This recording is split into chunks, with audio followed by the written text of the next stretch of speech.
dizaine ou une vingtaine d'années dellu fi nga xam ne moom mooy Guinée. Depuis 2015 2 ans après 2017 mu daal di teg son entreprise technologique la boo xamante ni d'abord li mu jàng si côté banque la parce que c'est côté négociation mais li muy liggéey ça n'a rien à voir li nga xamante moom la teg c'est une entreprise boo xamante ni mi ngi tàmbalee ñu ngi naan la ci benn ordinateur ak benn clé USB clé internet. Aujourd'hui l'entreprise est valorisée à hauteur de 45 millions d'euros. D'accord. D'euros. En si peu de temps l'entreprise a été créée en 2017 on est en 2022. Donc ça veut dire que njariñ lay deg li muy deg du loo xamante ni lu oyof la du loo xamante ni lu yomb la. Deux choses yoo xamante ni ñoo ma gën a marqué man si ces créations mooy depuis Covid-19 bi mu tàmbalee dafa créer benn tablette boo xamante ni day détecter automatiquement symptômes Covid yi.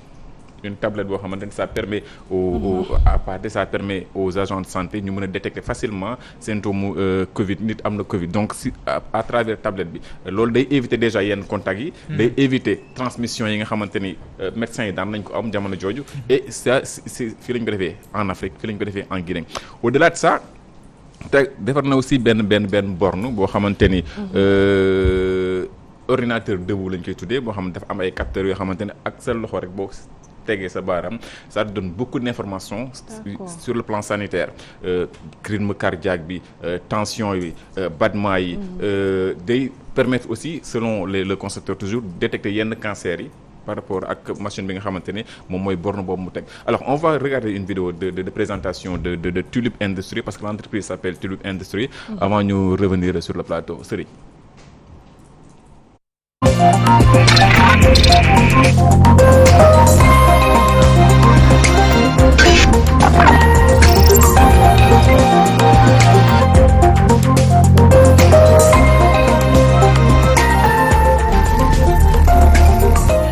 Bonjour, je m'appelle Muntaga Keita, je représente la compagnie Tulip Industries. Je suis inventeur, je suis PDG de cette nouvelle entreprise de haute technologie, ici basée en Guinée, en Afrique de l'Ouest. Et nous créons l'avenir, nous créons ce dont l'Afrique a besoin, nous créons ce dont le monde a besoin. Nous sommes là, nous travaillons en Afrique avec la jeunesse africaine. Dans cette entreprise, la majorité des employés, ils ont tous moins de 35 ans. Nous développons l'Afrique. Nous fabriquons des outils aujourd'hui très avancés qui gagnent des médailles d'or à l'international, au Salon international de Genève, au Salon des inventions de Cotonou, en Guinée même, dans l'événement de la semaine du numérique. Nous manufacturons des bornes de très haute technologie, les meilleures bornes aujourd'hui en Afrique et dans le monde aussi. Nous avons un département marketing, un département IT, nous avons un département tôlerie, nous avons tous les départements qu'il faut pour créer cette technologie made in Africa. La borne interactive existe déjà dans le monde, mais cette borne guinéenne appelée le ténor, cette borne africaine dépasse les autres bornes. Dans le sens que nous avons des capteurs qui captent presque tout. De la reconnaissance faciale au RFID, cette technologie, elle est made in Africa. Elle arrive à résoudre bon nombre de problèmes que nous avons et aussi à fluidifier certains services. Alors, nous avons aussi décliné cette borne en borne médicale, en borne de télémédecine. Cette borne de télémédecine aujourd'hui, c'est l'outil du futur. Imaginez-vous simplement être connecté à cette borne avec un médecin devant cette borne et qu'on arrive à capturer tous vos signes vitaux, de vos battements cardiaques qui passent en graphe, à l'image thermique, la thermographie pour détecter le cancer. Nous avons des instruments comme le capteur ultrason aussi, pour vous permettre de voir le cœur ou un fœtus, tous diffusés sur cet écran de cette borne. Et toutes ces images sont rediffusées vers d'autres ordinateurs, PC, tablettes de d'autres médecins qui sont dans la même ville, dans d'autres pays, sur d'autres continents, mais qui arrivent tous à voir ces informations en temps réel. Nous sauverons ainsi des vies, nous empêcherons des morts. Ces bornes sont là, elles sont fabriquées, elles sont présentes. Tout ce dont nous attendons, c'est d'avoir des partenaires dans le monde. C'est d'avoir l'OMS, c'est d'avoir l'ONU, c'est d'avoir le PNUD pour qu'ils s'intéressent, pour qu'on puisse enfin utiliser ces technologies africaines ici en Afrique, mais aussi ailleurs dans le monde. pour aider les médecins, pour aider les patients. Digitaliser tout un système, créer tout un écosystème qui permet aux patients de survivre quelques jours de plus, quelques mois de plus, quelques années de plus, grâce à cette technologie. C'est ça aussi Tulip Industries. Merci. Alors, Mountaga Keïta, donc un jeune Guinéen qui innove au niveau de la technologie, amène déjà beaucoup de prix, gagne une distinction au niveau mondial si lu jëm si wàllum technologie parce que booy gis si profil yi que ça soit muy site internet bi que ça soit muy page Facebook beeg yooyu li muy jot si ay distinction au niveau mondial ndax création yi dafa jéggi dayo dafa bëri moo tax en 5 ans au maximum 2017 ak léegi nga jógee si une entreprise yoo xamante ne clé USB ak ordinateur nga amoon. Aujourd'hui l'entreprise est valorisée à hauteur de 45 millions d'euros, ce qui nous fait des centaines de millions de francs CFA, et je parle même pas de francs guinéens yi nga xamante ne ñoom foofu lañ nekk, donc c'est énorme. Et li gën a am importance moom mooy c'est pas des créations yoo xamante ni dañ koy créer juste pour s'amuser. dafay c'est la technologie au service de la santé. Et c'est pour ça que mu gën a am njariñ depuis le début si vision bi, depuis le début si acte yi, depuis le début si li nga xamante mooy li mu créé si foofu la jëm. La santé mooy nekk au devant nga xamante ni lépp loo siy def day gën a faciliter l'accès aux soins en Afrique, parce que dafa jafe, ñun xam nañ ko, ñun fii xam nañ Afrique santé ni mu fi mel. accéder soins de santé yi xam nañ dafay jafe si ñun ñi xam ne ñooy feebar di dem hôpital, day jafe si médecins yi ngir ñu jox la ko ni mu la waree les soins là. Lii day gën a yombal mbir yooyu moom moo tax donc mu am succès bi nga xamante ne am na ko aujourd'hui. Et d'ailleurs son travail a inspiré des entreprises européennes. Borne bi mu ko defee il y a quelques mois, il y a une entreprise française, je pense, qui a fait la même chose. C'est-à-dire qui s'est inspiré de ce qu'il a fait pour créer moom tamit benn bornam. Donc ça veut dire que mi ngi à un niveau élevé. muy Mountaga Keïta.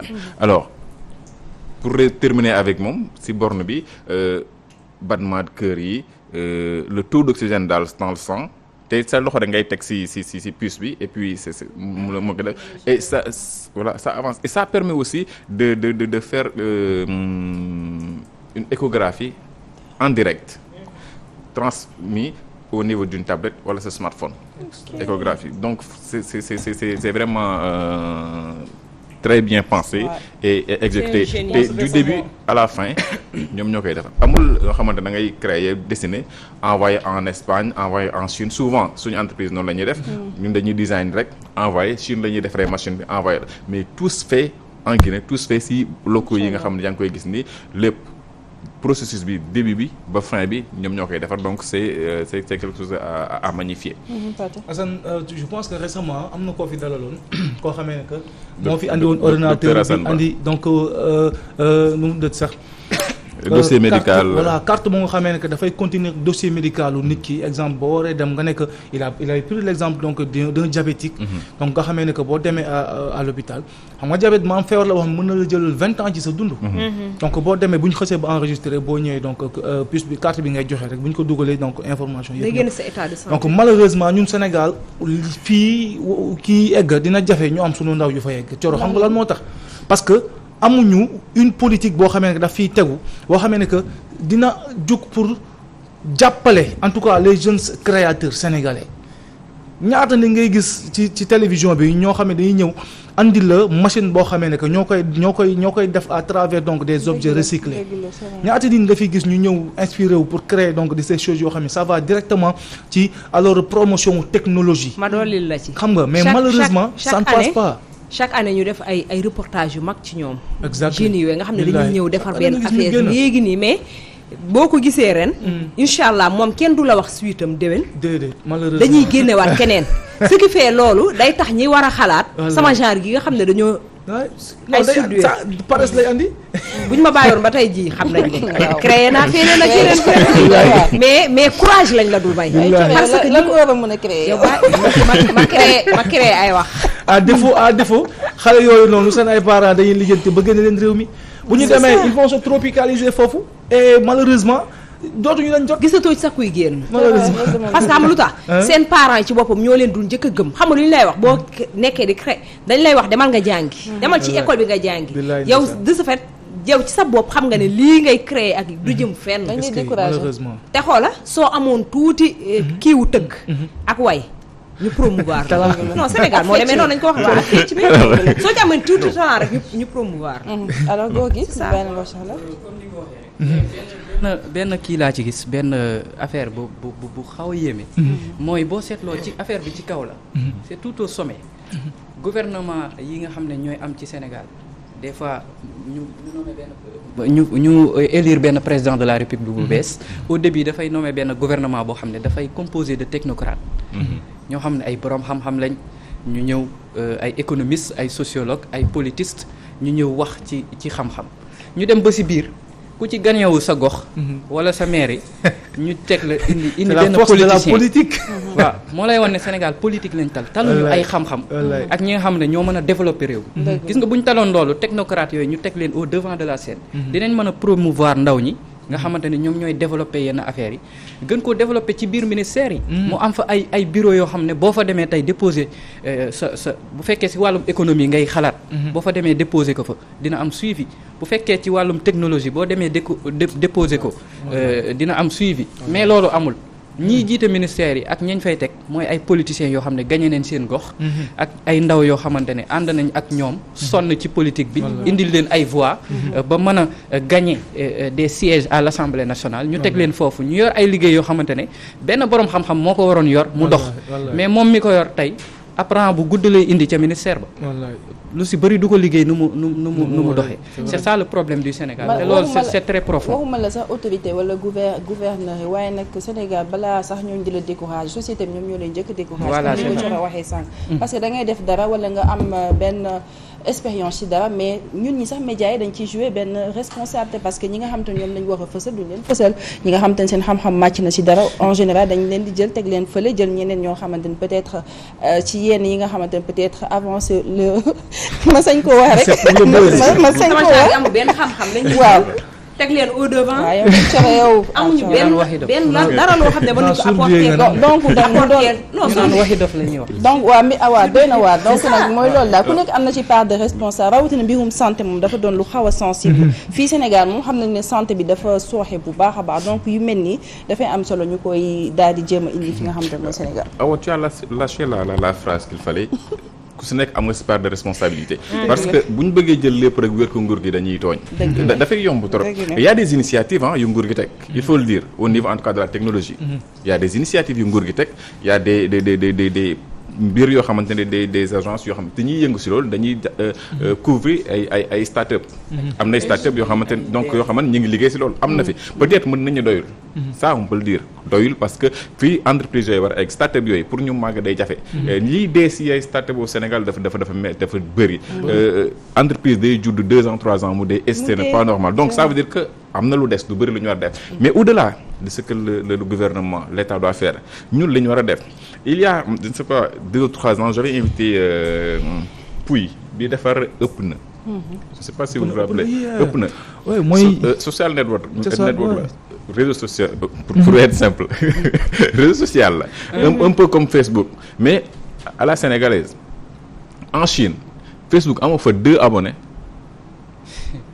pourquoi parce que ñoom dañoo créer Weibo dañoo créer seen réseau boo xamante ni Chine la bokk chinois yee ko créé fa la ñuy waxtaanee au Sénégal y en a qui ont essayé de le faire ëpp na par exemple il a utilisé un terme boo xamante ne jamono jooju ñëpp moom lañ doon wax ëpp na nekk benn réseau social ngir waxtaane ngir jouer le rôle bi nga xamante ne Facebook Twitter ñu ngi koy jouer en Europe aux États-Unis au Sénégal ça nous permet 2 choses d'abord suñuy données dinañ xam fu muy jëm parce que suñu doom moo ko yor deuxièmement dinañ développer li nga xamante ne moom mooy suñuy relation interne dinañ développer aussi suñuy start-up bu fekkoon avancé na mais ñaata sénégalais ngay laaj ëpp na ñoom mës nañ ci abonné ñaata nit ñaata nit ñoo mës a télécharger application boobu donc loolu mooy doon problème bi donc dafa gën a large li nga xamante ne moom mooy politique yi nguur gi war a teg même si que y a des choses à refaire alors la deuxième personne bi ma bëggoon waxtaanee tey moom mooy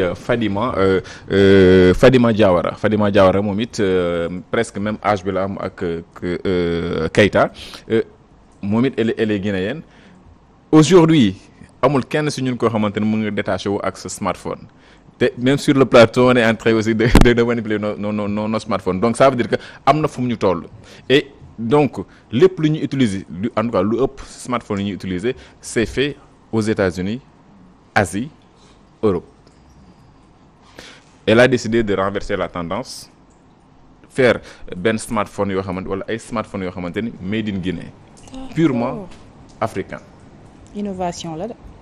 Kanfubo la marque bi tudd moom Fadima Diawara donc comme kële ni mu amee benn ouverture jàngi dellu si liggéey. Elle a fait à peu près la même chose même si elle vit surtout en Espagne mais l'entreprise est basée en Guinée fa la ñuy liggéeyee tout ce qui se passe même si dañuy collaborer ak yeneen entreprises yi avant ñoo mën a am li nga xam ne moom mooy assise am usines yi nga xamante ni moom mooy tax lépp ñu mën ko defee en Guinée. Kanfubo on peut voir peut-être une petite vidéo de présentation bu appareil boobu avant ñu dugg si li nga xamante ni moom la def si appareil bi Serigne deuxième vidéo bi.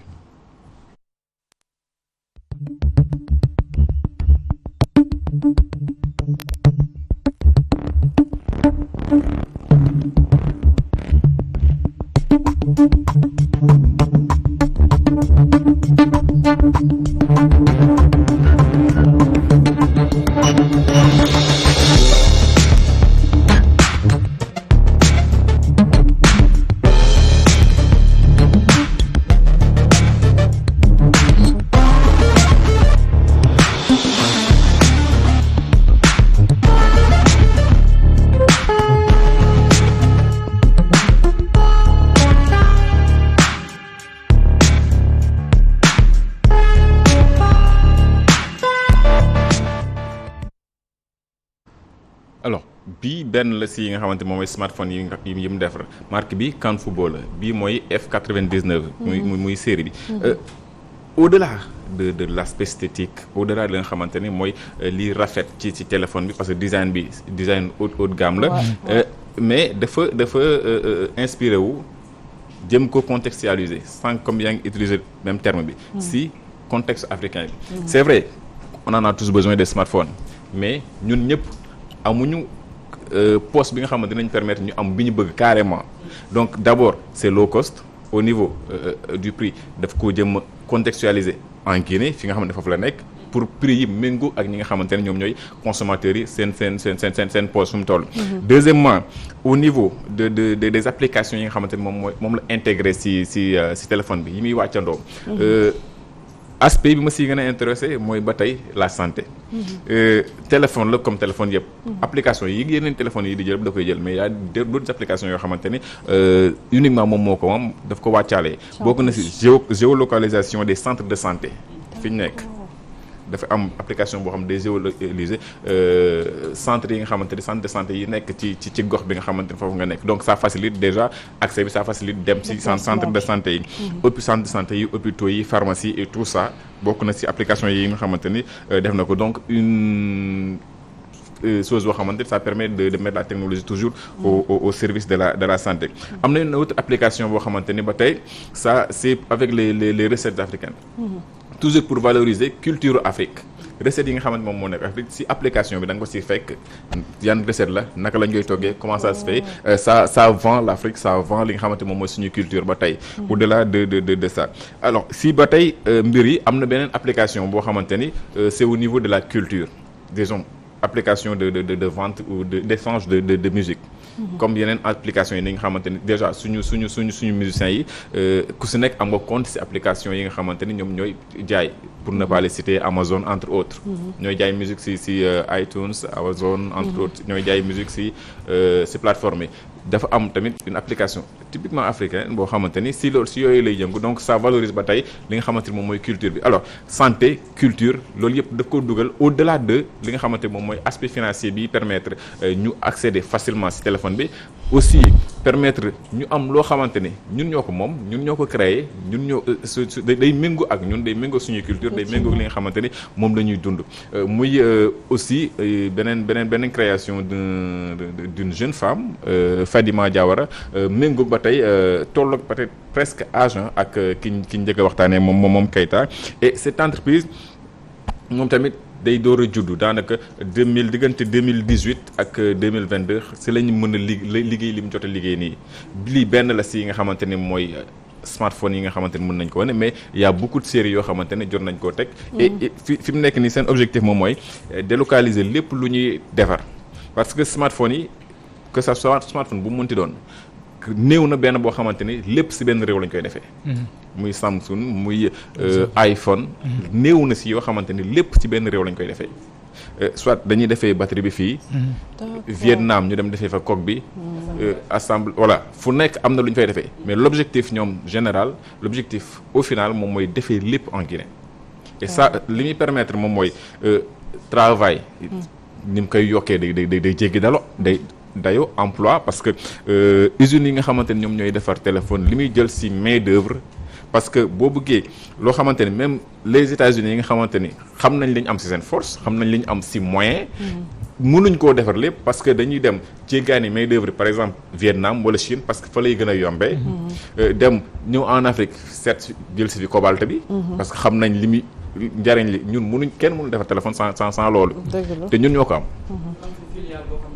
donc ça voilà li muy indi si Guinée déjà day bëri te du yem si Guinée day law si Afrique de l'Ouest day law si Afrique donc c'était les deux profils yi nga xamante ne j'avais envie de partager ak téléspectateurs yi profil yooyu di wane ne on en a que ça soit au Sénégal en Guinée Mali am nañ ñi nga xamante ne ñi ngi def ay mbir am nañ li mën nañ li nga xamante ni moom la ñeneen ñi mën bu ñu amee engagement bu ñu amee accompagnement que ça soit du côté de l'État mais aussi du côté des populations parce que ñaar yëpp ñooy ànd bu fekkee kenn ki rek moom mooy dem keneen ki gungewu leen duñ sori mu doon vraiment lu am solo Assane wax dëgg yàlla ndax jamono ji technologie mi ngi avancement boo xamante ni vraiment macha allah mi ngi méngoo ak jamono rawatina nag Afrique bu ñëwee